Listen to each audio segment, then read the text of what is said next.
নমস্কাৰ, জানোহক চেনেলটোলৈ স্বাগতম। আজি আমি আপোনালোকক জনাবলৈ চেষ্টা কৰিম বজ্ৰপাত কি হয়, বজ্ৰপাত কিমান ভয়ংকৰ আৰু ইয়াৰ লগত জড়িত কিছুমান জানিবলগীয়া কথা এই ভিডিঅ'টিৰ জৰিয়তে আপোনালোকক জনাবলৈ চেষ্টা কৰিম। আহক ভিডিঅ'টো আমি এতিয়া আৰম্ভ কৰোঁ। বজ্ৰপাত যিটো মেঘৰ বাবে উৎপত্তি হয়, আমাৰ পৃষ্ঠৰ পৰা পানী ভাৱ হৈ ওপৰলৈ গৈ ইমানেই ঠাণ্ডা হৈ উঠে যে ইয়াৰ ভিতৰত সৰু সৰু বৰফৰ টুকুৰাৰ সৃষ্টি হয়। এই বৰফৰ টুকুৰাবিলাকৰ মাজত সদায় ঘৰ্ষণ হৈ থাকে। বতাহৰ ফলত মেঘবোৰৰ গতি সলনি হৈ থকাৰ কাৰণে তাৰ মাজত ঘৰ্ষণ হয় আৰু যাৰ ফলত ষ্টেটিক ইলেক্ট্ৰিচিটি উৎপন্ন হয় আৰু তাৰ পিছত যি ডাঙৰ বৰফৰ পানীৰ টোপালবোৰ থাকে তাৰ পজিটিভ চাৰ্জ হৈ যায় আৰু যি সৰু বৰফৰ টোপালবোৰ থাকে তাৰ নিগেটিভ চাৰ্জ হৈ যায়।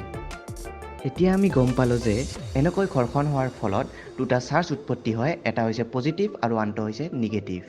আৰু মেঘৰ ওপৰৰ অংশত পজিটিভ চাৰ্জ থাকে আৰু মেঘৰ তলৰ অংশত নিগেটিভ চাৰ্জ থাকে।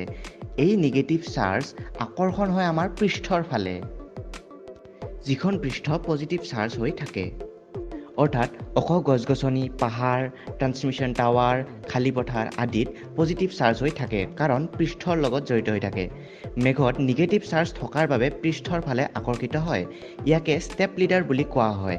যেতিয়া ষ্টেপ লিডাৰ পৃষ্ঠৰ বেছি ওচৰত আহে তেতিয়া পৃষ্ঠৰ পৰা পজিটিভ চাৰ্জ ওপৰৰ ফালে যাব ধৰে আৰু যেতিয়াই পজিটিভ আৰু নিগেটিভ চাৰ্জ মিল হয় তেতিয়াই তৎক্ষণাত বিজুলী মাৰে।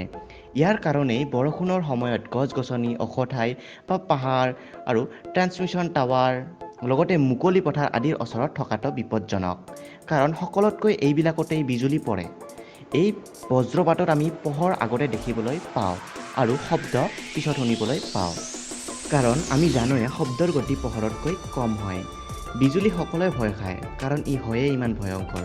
বিজুলী যেতিয়া পৰে তাৰ তাপমান কমেও ২৭,০০০ ডিগ্ৰী চেলচিয়াছৰ ওচৰত হয়, যিটো সূৰ্যৰ তাপমানতকৈ ৪ গুণ বেছি হয়। বিজুলীৰ ভল্টেজ কমেও ১০ কৌটিৰ ওচৰত হয় আৰু ইয়াৰ কাৰেণ্ট ১০,০০০ এম্পিয়াৰৰ ওচৰত হয়, যিটো নেকি ৩ মাহ ধৰি ১০০ ৱাটৰ বাল্ব এটা জ্বলাই থোৱাৰ সমান। এই পৃথিৱীত আপোনালোকে জানিলে আচৰিত হ'ব যে প্ৰতি ছেকেণ্ডত ১০০টাকৈ বিজুলী পৰে। প্ৰত্যেক বছৰতে কমেও ৫০জনকৈ ব্যক্তিৰ মৃত্যু হয়। বিজুলী পৰিলে বেছিভাগ মানুহৰ মগজু আৰু হৃদযন্ত্ৰত বা শৰীৰৰ অন্য অংশত স্থায়ী আঘাত লাগে। আপোনালোকে জানেই চাগে ফাৰাডে কেছ কি হয়। ১৮৩৬ চনত বৈজ্ঞানিক মাইকেল ফাৰাডে নামৰ ব্যক্তিজনে এই ফাৰাডে কেছ আৱিষ্কাৰ কৰিছিল। ফাৰাডে কেছ হৈছে এটা ধাতুৰে তৈয়াৰ কৰা পিঞ্জিৰা আৰু ইয়াক পৰীক্ষণ কৰিবৰ বাবে সেই পিঞ্জিৰাটোৰ ভিতৰত এজন মানুহ ৰখা হৈছিল। লগতে যেতিয়া সেই পিঞ্জিৰাটোৰ ওপৰত ইলেক্ট্ৰিক কাৰেণ্ট দিয়া হৈছিল তেতিয়া সেই পিঞ্জিৰাটোৰ ভিতৰত থকা মানুহজনৰ একো ক্ষতি হোৱা নাছিল, কাৰণ পিঞ্জিৰাটোৰ পৰা ইলেক্ট্ৰিক কাৰেণ্টখিনি পিঞ্জিৰাটোৰ বাহিৰে বাহিৰে স্পৰ্শ কৰি মাটিলৈ গুচি গৈছিল। ঠিক তেনেদৰেই এখন উৰাজাহাজত যদি বিজুলী পৰে তেতিয়া কি হ'ব পাৰে যে সেই বিজুলী উৰাজাহাজখনৰ মাধ্যমেৰেহে গুচি যাব, কিন্তু তাৰ ভিতৰত থকা মানুহৰ একো ক্ষতি নহয়, যিহেতু এখন উৰাজাহাজ এলুমিনিয়ামেৰে তৈয়াৰ কৰা হয়। এই উৰাজাহাজখনেও ফাৰাডে কেজৰ নিচিনাকৈ কাম কৰে। ঠিক তেনেদৰে ৪চকীয়া বাহনো ফাৰাডে কেজৰ নিচিনাকৈ কাম কৰে। এতিয়া আমি আপোনালোকক জনাম সাধাৰণতে বিজুলী কেই প্ৰকাৰৰ হয়। বিজুলী সাধাৰণতে ৩ প্ৰকাৰৰ হয়। প্ৰথমটো হৈছে মেঘৰ বিজুলী, দ্বিতীয়টো হৈছে মেঘক মেঘে হোৱা বিজুলী আৰু তৃতীয়টো হৈছে মেঘৰ পৰা ভূপৃষ্ঠলৈ, যিটোক বজ্ৰপাত বুলি কোৱা হয় আৰু এই বিষয়ে ইতিমধ্যে আমি আলোচনা কৰিছোঁই। এতিয়া আমি আপোনালোকক জনাম প্ৰথমটো, যিটো হৈছে মেঘৰ বিজুলী।